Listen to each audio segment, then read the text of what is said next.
Nara, kanina ka pa namin inaantay ah. Pasok.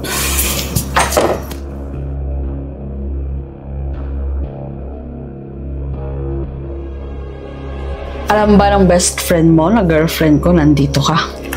Hindi. Hindi naman niya kailangan malaman eh. Husay. Sa totoo niyan talaga, Julius, tagal na akong may gusto sa'yo. Tinitake ko lang tong opportunity na to para mapalapit sa'yo, no? Sa akin ka pala may gusto eh. Pwede naman tayong dalawa lang. Pero bakit kasama pa tong mga barkada ko? Ang boring naman kasi kung tayong dalawa lang, di ba? Kang ganyan, Nara. Ang kikikil si Juju. Yeehaw! Di namin first time ito. Pero first time namin sa best friend ng girlfriend ko. Exciting! Kung kinakabahan ka ata, Nara, kumakain ka pa. Ito? Pampagana. Want some?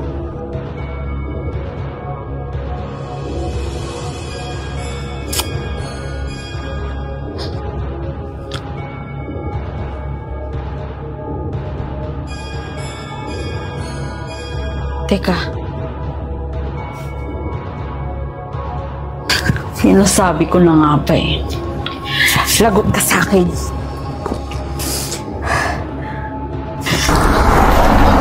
Nara, sakay.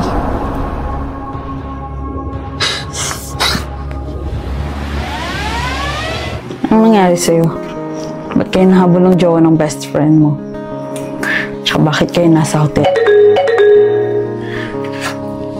Hello, Bes. Nakita kayo ng tatay ko pumasok kay Sotro kasama ang boyfriend ko. At kung sabing nakipagkwentuhan ka lang, Nara. I-explain ko sa'yo pag uwi ko dyan, ha? Ilalagay ko itong mga gamit mo dito sa labas ng dorm ko. Manap ka na lang ng matutulugan mo. Bes!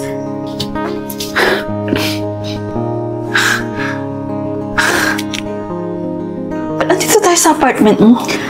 Pinalayas ka, di ba? Sakit ka tutuloy. Bumaba ka na dyan at marami akong talong sa'yo. Salamat sa pagpapairam dito sa t-shirt.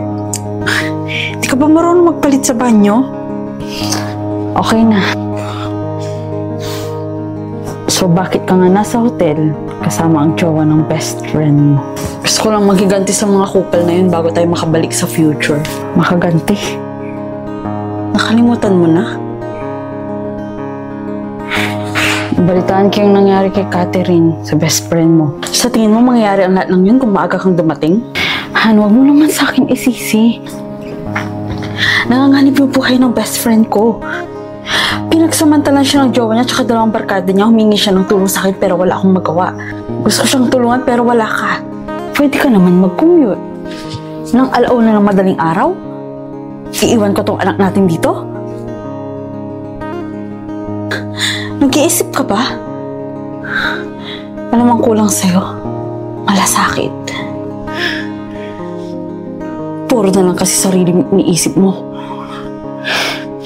Habang buhay kong isisisi sa ito, Marco.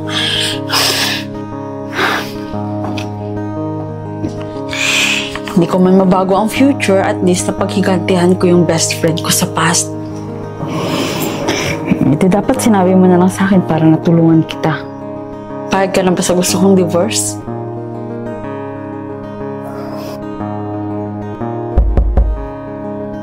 Ako na.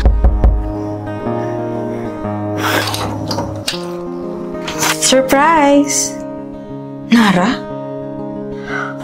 Julia? Anong ginagawa mo sa apartment ng boyfriend ko?